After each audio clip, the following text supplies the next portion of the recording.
ফিলিস্তিনে কিছুই নাই। ফিলিস্তিনের যেদিকেই দু চোখ যায় শুধু ধ্বংস। কে করছে? ইসরায়েল। এটি কেউ ভুল স্বীকার করতে পারবে না যে না, ইসরায়েল যুদ্ধ করে নাই, কিন্তু ইসরায়েল সত্যি কিন্তু ফিলিস্তিনের ভিতরে বোমা হামলা করেছে। তারা তেহরানের কথা বইলা বিমান থেকে তেহরানের বদলায় বোমা ফালাইছে।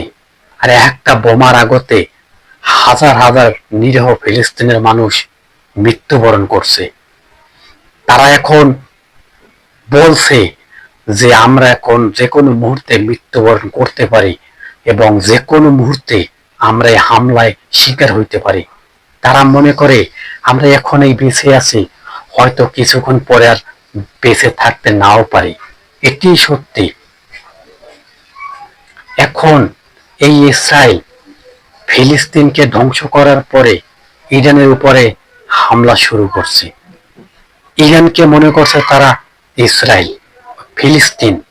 আসলে ইরান জানে যে ইহুদিরা যে কোনো মুহূর্তে আমাদের উপরেও হামলা করতে পারে, তাই তারা শক্তিশালী হয়ে গেছে।